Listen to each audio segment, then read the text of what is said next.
ശരീരം അനുഭവിക്കുന്ന ഒരു വേദന, ഒരു ശാരീരിക വേദന, ഒരു പെയിൻ, അത് കടന്നുപോകും. ഈശോ കുരിശിൽ തറയ്ക്കപ്പെടുമ്പോൾ അതിനെ ഏറ്റവും ലളിതമായി മനസ്സിലാക്കേണ്ടത് സ്നേഹം തറയ്ക്കപ്പെടുന്നു. ഇതിന്റെ പിന്നാലെയാണ് ചരിത്രത്തിൽ മുഴങ്ങിയതിൽ ഏറ്റവും അസ്വാഭാവികമായൊരു വാക്യം: പിതാവേ, അവർ ചെയ്യുന്നത് എന്തെന്ന് അവർ അറിയുന്നില്ല, അവരോട് ക്ഷമിക്കണമേ എന്ന് പറഞ്ഞ അസ്വാഭാവിക വാക്ക്. അന്ന് കുഞ്ഞാടിൻ രക്തം കട്ടളയിൽ മരത്തേൽ തളിക്കപ്പെട്ടെങ്കിൽ ഇവിടെ വീണ്ടും യഥാർത്ഥ ബലികുഞ്ഞാടിൻ രക്തം മരത്തേൽ തളിക്കപ്പെടുകയാണ്. ഒരു ക്രൂസിഫിക്സ് കാണുമ്പോൾ, ക്രൂശിത രൂപം കാണുമ്പോൾ, പീഡാസഹനം ധ്യാനിക്കുമ്പോൾ ആ തറയ്ക്കപ്പെട്ട ആണിയും ആ സ്ലീവായും ഒഴുകുന്ന രക്തവും നമ്മുടെ പാപത്തിന്റെ ഗൗരവത്തെ കാണിക്കുന്നു. അയ്യോ, ഈശോ പാപം ഇത്രയൊക്കെ സഹിക്കേണ്ടി വന്നല്ലോ എന്നല്ല ഉടനെ പറയേണ്ടതോ Jesus have mercy upon me, കർത്താവേ എന്നോട് കരുണ തോന്നണമേ എന്നാണ് പ്രാർത്ഥിക്കേണ്ടത്. കാരണം ഈ പീഡാസഹനം, ഈ കുരിശുമരണം നമ്മുടെ പാപത്തിന്റെ അവസ്ഥയെ, പാപത്തിന്റെ ഗൗരവത്തെ നമുക്ക് മനസ്സിലാക്കി തരണം. കർത്താവ് ക്രൂശിക്കപ്പെട്ടതിനാലെ തുറന്നു കിട്ടിയ രക്ഷയുടെ അനുഭവം നമ്മളിൽ വന്നിറയാനും നമ്മൾ തറയ്ക്കപ്പെട്ടിരിക്കുന്ന പാപയിടങ്ങളിൽ നിന്ന് നമുക്ക് വിടുതൽ ലഭിക്കാനും നമുക്ക് പ്രാർത്ഥിക്കാം. ഈശോ മിശിഹായിക്ക് സ്തുതിയായിരിക്കട്ടെ. മാർഗം, the way, walking with Christ from ashes to hallelujah. ഈശോയുടെ കരം പിടിച്ച് അവന്റെ പീഡാസഹനത്തിന്റെ, മരണത്തിന്റെ അർത്ഥവും ആഴവും ഗ്രഹിക്കുവാൻ നമ്മൾ നടത്തുന്ന യാത്ര. Feed my sheep YouTube channel നിങ്ങൾക്കായി ഒരുക്കുന്ന നോമ്പുകാല ധ്യാനം 30-ാം അധ്യായത്തിലേക്ക്, 30-ാമത്തെ ദിവസത്തിലേക്ക് നമ്മൾ പ്രവേശിക്കുകയാണ്. ഇന്ന് നമ്മൾ ചിന്തിക്കുന്നത് കർത്താവിന്റെ ഈ പീഡാസഹന മരണ രംഗങ്ങളിൽ സഹനം ബലിയായി മാറുന്ന ഒരു നിമിഷത്തെയാണ് ഇന്ന് നമ്മൾ ചിന്തിക്കുന്നത്. സ്നേഹം അചഞ്ചലമായി ഉറപ്പിക്കപ്പെടുന്ന ഒരു നിമിഷം. Love becomes immovable. അത് ഇനി ചലിക്കാനാകാത്ത വിധം സ്നേഹം ചലിക്കാനാകാത്ത നെഗറ്റീവ് അർത്ഥത്തിലല്ല, മറിച്ച് സ്നേഹം അചഞ്ചലമായി നിൽക്കുന്ന ഒരു നേരം. എപ്പോഴാണത്? Jesus was nailed to the cross. കർത്താവ് കുരിശിൽ തറയ്ക്കപ്പെടുന്നു. 3 ആണികളാൽ കർത്താവ് സ്ലീവായിൽ തറയ്ക്കപ്പെടുന്നു. അതാണ് ഇന്ന് നമ്മൾ ചിന്തിക്കുന്നത്. വേദനയും ഈ ക്രൂസിഫിക്ഷനും തമ്മിൽ, ക്രൂശിക്കപ്പെടലും തമ്മിൽ വ്യത്യാസമുണ്ട്. ശരീരം അനുഭവിക്കുന്ന ഒരു വേദന, ഒരു ശാരീരിക വേദന, ഒരു പെയിൻ, അത് കടന്നുപോകും, അത് മാറിപ്പോകും. പക്ഷെ crucifixion is done for ever. ശാരീരിക വേദന ക്യാൻ ബി ട്രീറ്റഡ്, അത് ചികിത്സിച്ച് നമുക്ക് മാറ്റാൻ പറ്റും. പക്ഷെ കുരിശിൽ തറയ്ക്കപ്പെടുമ്പോൾ it is permanent. We are helplessness ഉണ്ട് കുരിശിൽ തറയ്ക്കപ്പെടുന്നവൻ കടന്നു പോകുന്നത്. അത് ചികിത്സിച്ച് മാറ്റാൻ പറ്റുന്ന ഒരു നൊമ്പരമല്ല, വേദനയല്ല.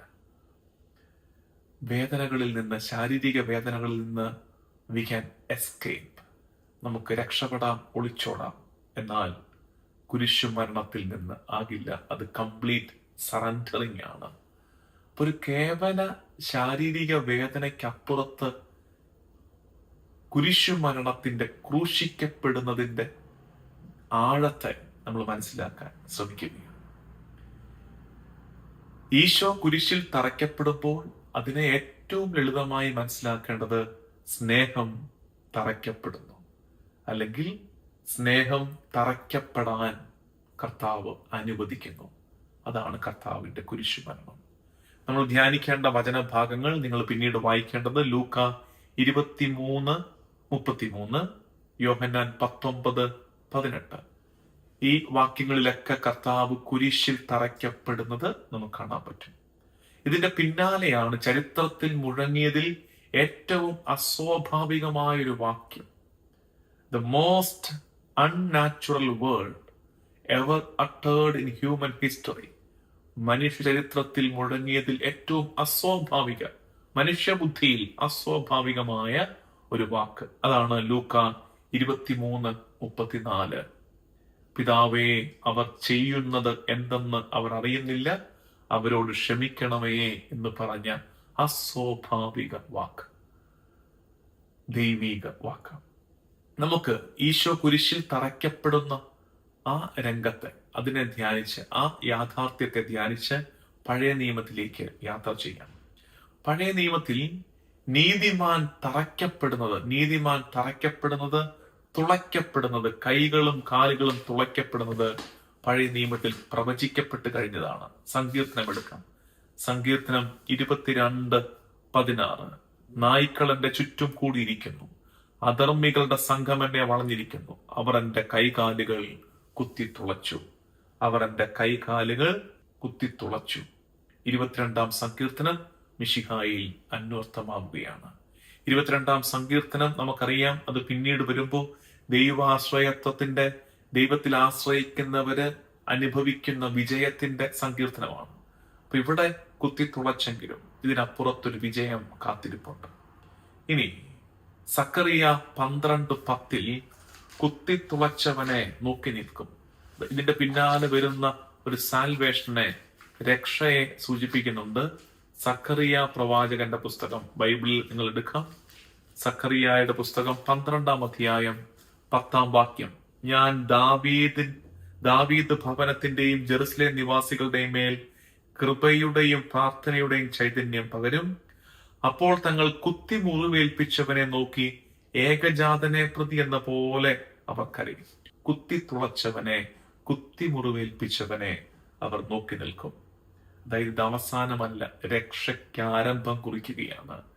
രക്ഷ, കൃപ ഒഴുകാൻ തുടങ്ങുകയാണ്. ഇനി മരത്തിൽ കൊല്ലപ്പെടുക, മരത്തിൽ തൂക്കപ്പെടുക, അത് ശാപമായി കരുതപ്പെട്ടിരുന്നത്. നിയമാവർത്തന പുസ്തകം എടുക്കാം. നിയമാവർത്തന പുസ്തകം 21-ാം അധ്യായം 22-23 വാക്യങ്ങളിൽ മരത്തിലുള്ള മരണം ശാപമായി വചനം പറഞ്ഞു തരുന്നു. ഒരുവൻ, നിയമാവർത്തനം 21-ാം അധ്യായം 22-23 വാക്യം, ഒരുവൻ മരണശിക്ഷയ്ക്ക് അർഹമായ കുറ്റം ചെയ്യുകയും മരണത്തിന് വിധിക്കപ്പെടുകയും ചെയ്താൽ അവനെ നീ മരത്തിൽ തൂക്കുക. ശവം രാത്രി മുഴുവൻ മരത്തിൽ തൂങ്ങിക്കിടക്കരുത്.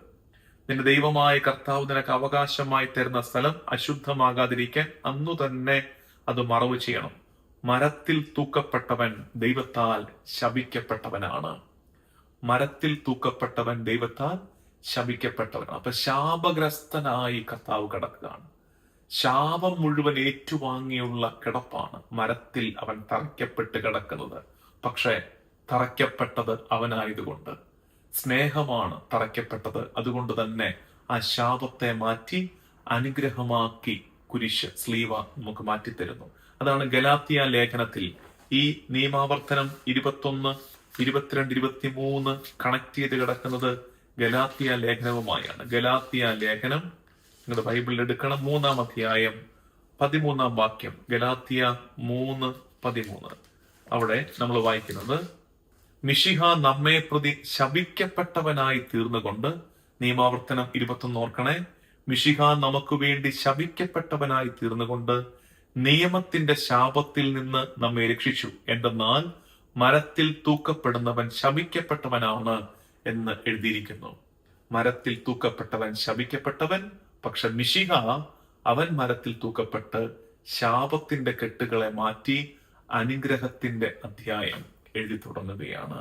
ഇനിയും എക്സഡസ്, പുറപ്പാട് പുസ്തകം 12-ാം അധ്യായം, ദ ബുക്ക് ഓഫ് എക്സഡസ് 12-ാം അധ്യായം നമുക്ക് വളരെ പരിചയമുള്ള, നമ്മൾ ഈ ധ്യാന വഴിയിൽ പല ആവർത്തി ചിന്തിച്ചതാണ്. എക്സഡസ് 12.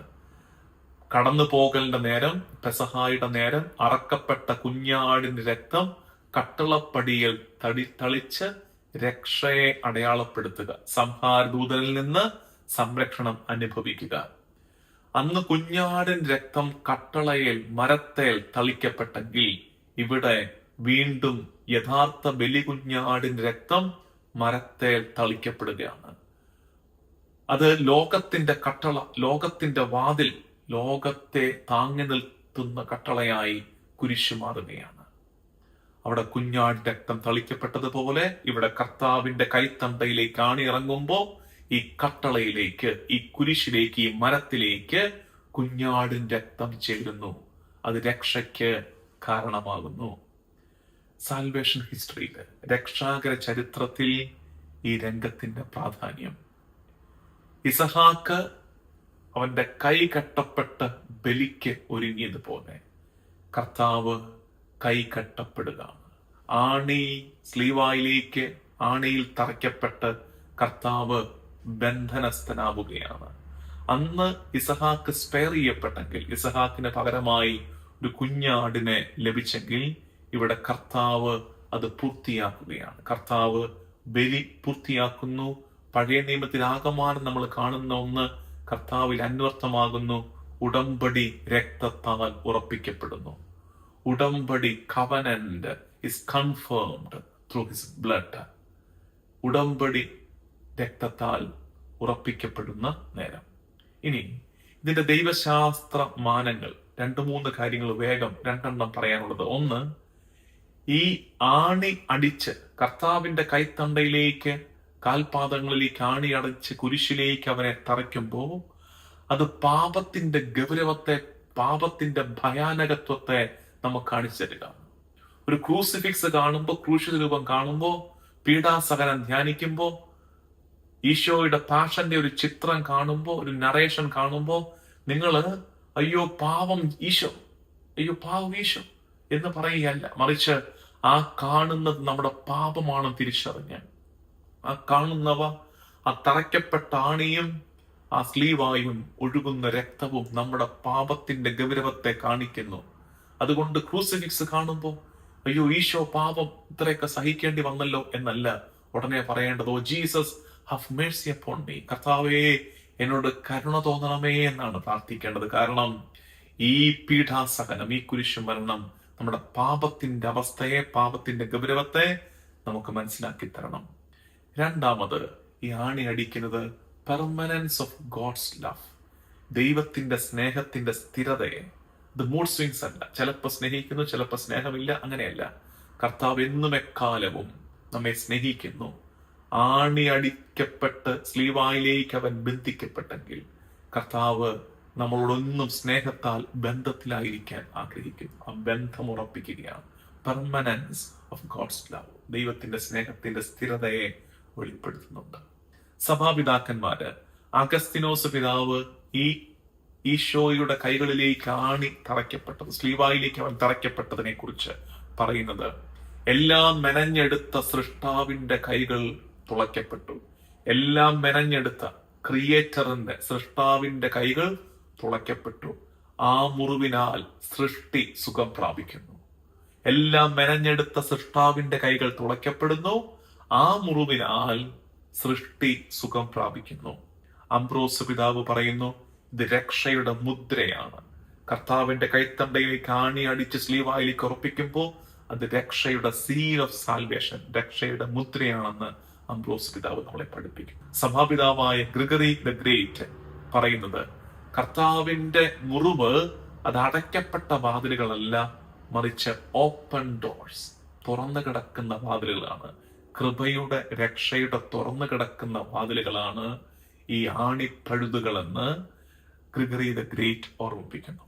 കത്തോലിക്ക സഭയുടെ പഠിപ്പീരുകളിൽ catechism of the Catholic church 612 കർത്താവിത് സ്നേഹപൂർവം ഏറ്റെടുത്തതാണ്. ഈ മുറിവ്, ഈ അനുഭവം, ഈ സഹനം കർത്താവ് നമുക്ക് വേണ്ടി പാപപരിഹാർത്ഥം സ്നേഹപൂർവം ഏറ്റെടുത്തു എന്ന് സഭ ഏറ്റുപറയുന്നു. CCC 616 കർത്താവിന്റെ കരങ്ങളിലേക്ക് ആണിയിറങ്ങിയത് വഴി ആ കൂട്ടായ്മയിലേക്ക് നമ്മളിൽ ചേരുന്നു. അവന്റെ പീഡാസഹനവും മരണവും റെസ്റ്റോഴ്സ് ദ കമ്മ്യൂണിയൻ, കൂട്ടായ്മയെ നവീകരിക്കുന്നു. ബെനഡിക്ട് 16 മാർപ്പാപ്പ ദേവുസ് കാരിത്താസ് എസ്തിൽ പഠിപ്പിക്കുന്നത്, cross is love made visible. Cross is love made visible. സ്നേഹത്തിന്റെ ദൃശ്യഭാഷയാണ് കുരിശ്. സ്നേഹത്തിന്റെ ദൃശ്യഭാഷയാണ് കുരിശ്. അപ്പൊ ആ കുരിശിൽ കർത്താവിന്റെ സ്നേഹവും നമ്മുടെ പാപത്തിന്റെ ആധിക്യവും നമ്മൾ തിരിച്ചറിയണമെന്ന്. പ്രിയമുള്ളവരെ, ഇന്ന് ഈ 30ാമത്തെ അധ്യായം മാർഗം നമ്മൾ ധ്യാനിച്ച് തീർക്കുമ്പോൾ നമ്മൾ ഇന്ന് ഗൗരവത്തോടെ ആത്മശോധന ചെയ്യേണ്ടത്, where I am stuck to. കർത്താവ് കുരിശിലേക്ക് ആണികളാൽ തറയ്ക്കപ്പെട്ടെങ്കിൽ ഞാൻ എവിടെയാണ് തറയ്ക്കപ്പെട്ടിരിക്കുന്നത്? ഞാൻ എവിടെയാണ് തറയ്ക്കപ്പെട്ട? ചില പാപങ്ങളിൽ, ചില ബന്ധങ്ങളിൽ, ചില അപകടം പിടിച്ച ഇടങ്ങളിൽ, ചില ദുശീലങ്ങളിൽ, ചില തഴക്കദോഷങ്ങളിൽ ഞാൻ തറയ്ക്കപ്പെട്ടിരിക്കുകയാണെങ്കിൽ ആ ബന്ധനത്തെ തകർക്കാനാണ്, ആ പാപബന്ധനത്തെ തകർക്കാനാണ് കർത്താവ് സ്ലീവായിലേക്ക് തറയ്ക്കപ്പെട്ടത്. കർത്താവ് ക്രൂശിക്കപ്പെട്ടതിനാലെ തുറന്നു കിട്ടിയ രക്ഷയുടെ അനുഭവം നമ്മളിൽ വന്നിറയാനും നമ്മൾ തറയ്ക്കപ്പെട്ടിരിക്കുന്ന പാപയിടങ്ങളിൽ നിന്ന് നമുക്ക് വിടുതൽ ലഭിക്കാനും നമുക്ക് പ്രാർത്ഥിക്കാം. കർത്താവും ദൈവവുമായ ഈശോ മിശിഹായേ, ഞങ്ങൾക്ക് വേണ്ടി കുരിശിൽ തറയ്ക്കപ്പെട്ടവനെ, മാറ്റമില്ലാത്ത സ്നേഹത്തിന്റെ വെളിപ്പെടുത്തലേ, നിന്നെ ഞങ്ങൾ ആരാധിക്കുന്നു. ഈശോയെ, നിന്റെ സ്നേഹത്തോട്, നിന്റെ സ്ലീവായോട് ഞങ്ങൾ ഇന്നും ചേർന്നിരിക്കട്ടെ. നമ്മുടെ കർത്താവ് ഈശോ മിശിഹായുടെ കൃപയും പിതാവായ ദൈവത്തിന്റെ സ്നേഹവും പരിശുദ്ധാത്മാവിന്റെ സഹവാസവും എന്നും എക്കാലവും കൂടെ ഉണ്ടായിരിക്കട്ടെ, ഇപ്പോഴും എപ്പോഴും എന്നേക്കും. ആമേൻ.